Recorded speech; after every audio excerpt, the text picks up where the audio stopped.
buhay.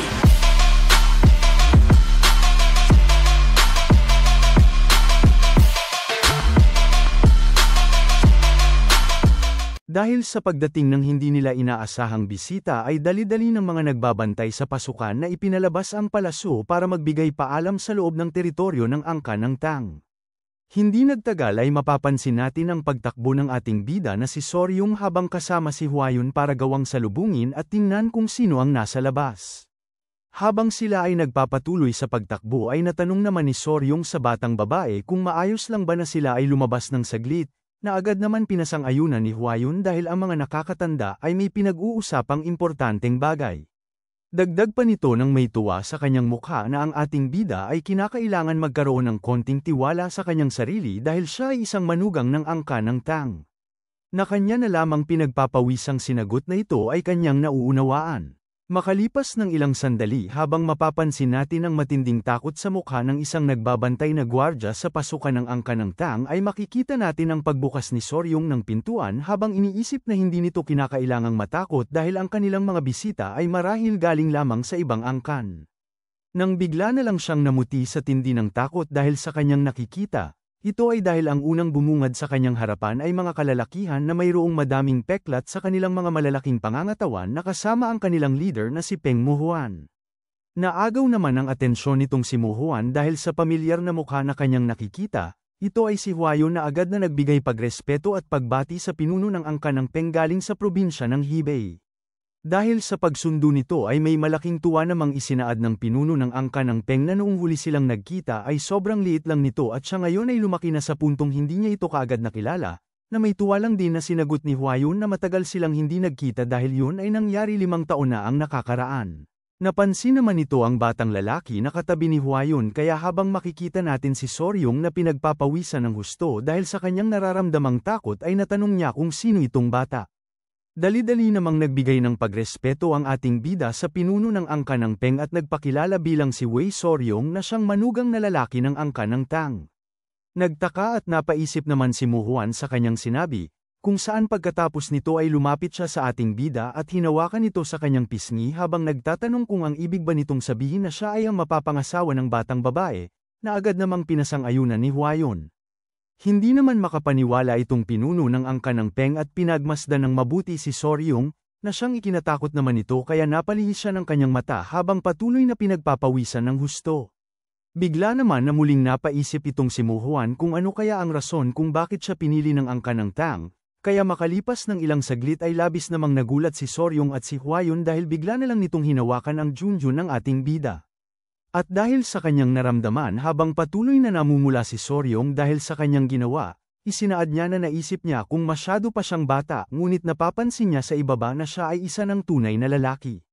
Nalabis namang hindi inaasahan ng dalawang bata. Dagdag pa ni Muhuan sa batang lalaki na ilang taon mula ngayon, siya ay magiging espesyal. Subalit bumaling lang ang atensyon ni Soryong papunta kay Hwayon na ngayon ay tinatakpan ng kanyang mukha dahil sa tindi ng pamumula nito habang ipinapaliwanag sa kanya na ang mga tao galing sa angka ng Peng sa probinsya ng Hebei ay ayaw sa formalidad kaya marahil ang pinuno ay mayroong sariling pamamaraan para siya ay suriin. Kung saan mapapansin natin ngayon ang ibang mga kalalakihan ng angka ng Peng na tinatanong at pinagmamasdan ang patungkol sa kanyang sandata kaya nagawang maunawaan ni Soryong na ito nga ang kanilang estilo para suriin ang mga tao. At dahil naiintindihan niya na kinikilala ng isang lalaki ang kapwa niyang lalaki, may malaking ngiti siyang nagbigay ng pasasalamat kay Muhuan dahil sa ibinigay nitong papuri sa kanya, na natatawa lang na sinagot ng pinuno ng angka ng Peng na siya ay naiiba sa mga walang kwentang sutil na mga bata galing sa ibang mararangyang angkan. Hinampas naman nito ang likod ni Soryong ng bahagya at nagpakilala bilang si Peng Muhuan na siyang pinuno ng angka ng Peng at isinaad na ikinakasabik niyang makatrabaho itong batang lalaki, na agad namang sinagot ni Soryong na ito din ang kanyang nararamdaman habang nagtaka naman si Hwayon dahil kaagad na nagkasundo ang dalawa sa isa't isa. Makalipas ng ilang sandali ay bigla namang tinawag ni Hwayon ang pinuno kaya kanyang natanong kung ano ito. Agad namang tinanong ni Hwayon kung sila ba ay galing pa sa malayong probinsya ng Hebei at pumunta lamang sa probinsya ng Sichuan para tulungan ang kanilang pamilya, at kung ganoon man ay papaano sila kaagad na nakarating dito ng ganoon kabilis. Subalit nagpalabas lang ito ng nakakatawang mukha at natanong kung ano ang ibig nitong sabihin sa tulong at kung mayroon bang nangyari sa kanilang pamilya dahil wala siyang kamuwang-muwang sa mga kaganapan. Dahil sa kanyang isinagot ay naguluhan naman ng husto si Huayon kaya kanyang natanong sa kanyang isipan kung bakit kaya ito pumunta sa kanilang teritoryo, ngunit natanong na lang nitong pinuno ng angkan ng Peng kay Soryong habang hinahawakan nito ang kanyang buhok kung mayroon bang nangyari, na kanya namang pinasang-ayunan. Makalipas ng ilang minuto sa loob ng isang silid sa teritoryo ng angkan ng Tang ay maririnig naman natin ang malakas na pagsigaw ni Mu Huan dahil hindi siya makapaniwala na muling lumitaw ang blood cult. Subalit sinabihan naman siya ni Huayon na nalipol na nila ang mga ito kaya naiinis niya na lang na nasabi na dapat pala ay pumunta siya rito ng mas maaga. Bigla namang natanong ng patriarka ng angkan ng Tang sa kanya kung ano ang dahilan ng pagpunta niya sa kanila, na sinagot lang nito na muntik niya pang makalimutan ang kanyang sinadya dahil sa blood cult pero siya ay nandito dahil siya ay umaasang makakakuha ng tulong galing sa kanilang pamilya. Nagtaka naman ang mga tao sa silid sa kanyang pakay kaya natanong ng patriarka kung ano ang ibig nitong sabihin patungkol sa tulong na kanyang gusto. Napahinga naman ng malakas si Mu Huan at pagkatapos nito ay napasigaw siya ng napakalakas sa pagsasabi na siya ay dalhin nila dito sa loob dahil kinakailangan nitong batiin ang mga elders. Dali-dali namang bumukas ang pinto, kung saan pagkalipas ng ilang sandali ay makikita natin ang isang lalaki na mayroong malaking pangangatawan at nagliliwanag ang mga mata habang nagpapalabas ng nakakatakot na aura. Nagulantang naman ang lahat dahil hindi nila inaasahan na ang papasok sa silid ay ganito. Kaya habang makikita natin si Huayon na nagugulat ng husto ay hindi makapaniwalang napaisip si Soryong na dahil sa sinabi nitong babatiin ang mga elders ay naisip niya na ang papasok sa loob ay isang maliit na bata. Subalit nang makalapit ang malaking lalaki sa kanilang inuupuang lamesa ay mayroon namang pinagsabihan nitong lalaki na siya ay dapat bumaba dahil kailangan nitong magbigay ng pagrespeto sa mga elders ng angkan ng Sichuan Tang. Maya't-maya pa ay may makikita naman tayong sumulpot na buhok sa likod ng malaking lalaki at nagsabi na siya ay inaantok pa rin. Nagawa namang magulat ng husto at mapanganga si Soryong dahil sa kanyang nakikita. Ito ay dahil sa pagbaba ng isang sobrang cute na batang babae habang kinakain ang kanyang hawak na candy. Sinubukan naman itong magsalita sa harap ng mga tao na nakaupo sa lamesa pero inubos pa muna nito ang kanyang kinakain, at nang ito ay kanyang matapos ay napaka-cute itong nagpakilala bilang si Peng Yingying ng angkan ng Peng at binati ang lahat ng nasa kanyang harapan. Dali-dali naman siyang kinuha ni Mu Huan at isinaad na siya ay kanyang anak, na hindi naman magawang mapaniwalaan ni Soryong at Huayon dahil labis itong naiiba sa kanyang mabangis na itsura. Habang sila ay patuloy na nagugulat ay kanila namang naisip na ito ay isang milagro sa kanilang lahi, subalit natutuwa lang na isinaad ng pinuno ng angkan ng Peng na dahil sa sobrang magkamukha nila, ang mga tao ay palaging nagpapalabas ng gaya ng kanilang mga itsura. Habang hinahaplos nito ang ulo ng kanyang anak ay sinabi naman nito na siya ang rason kung bakit siya pumunta sa teritoryo ng angkan ng Tang. Dagdag pa nito na ang kanyang anak ay medyo masama ang pakiramdam kaya pwede ba nila itong tingnan. Hindi naman makapaniwala si Soryong at ang patriarka sa kanyang sinabi dahil pansin nila na mukhang maayos lang naman ang kanyang anak kaya natanong ng patriarka kung ito ba ay totoo. Muli namang napunta ang atensyon ni Soryong sa batang babae, kung saan pansin nito na walang tigil ito sa pagmuya sa kanyang mga dalang pagkain. Kinagabihan ay pumunta naman tayo sa silid ni Soryong habang nakadikit sa kanya ang kanyang mga alagang centipede habang siya ay nakahiga sa kanyang higaan, dito ay hindi niya pa rin lubos maisip na ang sanhi ng sakit ng batang babae ay hindi pa rin nila matukoy kahit na narinig na nila ang sintomas nito at magawa siyang masuri.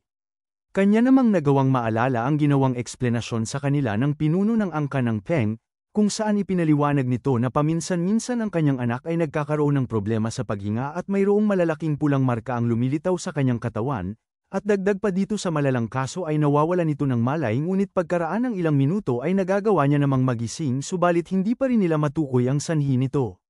Nagawa naman nilang maghanap ng sagot sa puntong napunta na sila sa mga disipulo ng sekta ng medisina para siya ay masuri lamang, ngunit ang kanilang sinasabi ay malusog ang kanyang anak, at ang isa sa mga disipulo ay mayroong sinabi sa kanyang kakaiba kaya muntikan na niya itong mapatay sa pambubugbog bago niya napigilan ang kanyang sarili.